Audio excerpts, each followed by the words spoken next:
Siapa saja sih yang bisa sombong itu, Mas? Jadi gini, orang itu dari punya sepeda terus punya motor, dia mulai muncul kesombongan. Dari punya motor menjadi punya mobil, tambah lagi kesombongan. Jadi dia terancam sebenarnya oleh kelemahan jiwa. Jadi setiap akses yang naik, akses yang berkembang itu resikonya karena dia harus diwadahi oleh jiwa manusia yang lemah. Maka eksesnya adalah kesombongan itu, keangkuhan. Jadi singkat kata, makin kita kaya, makin terancam untuk hancur oleh kesombongan.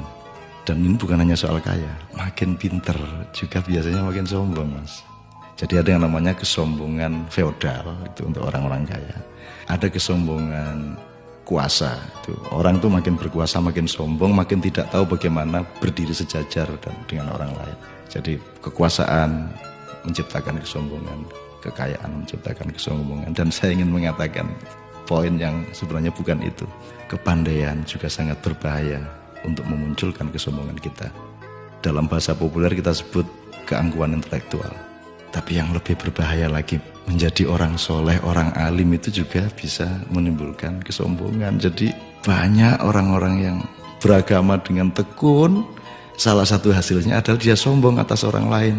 Diam-diam selalu merasa lebih hebat dari orang lain, lebih masuk surga daripada orang lain, lebih diterima Allah oleh orang lain. Jadi teman-teman sekalian, sesungguhnya ajaran yang paling dahsyat keindahannya adalah ajaran mengenai tawadhu, ajaran mengenai kerendahan hati. Jadi orang sholat, orang beribadah itu adalah latihan untuk mencampakkan diri, bukan untuk mengunggul dan menegakkan diri. Mencampakkan diri di hadapan Allah. Kita bersujud-sujud tersungkur-sungkur supaya kita siap untuk berlaku rendah hati kepada siapapun. Karena sekarang ini betul-betul bukan hanya orang kaya, bukan hanya orang kuasa, bukan hanya orang pintar, tapi orang alim juga sombong.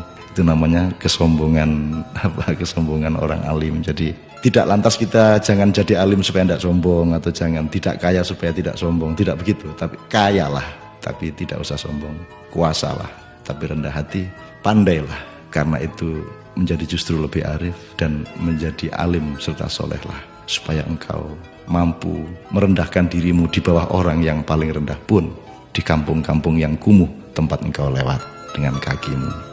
Terima kasih.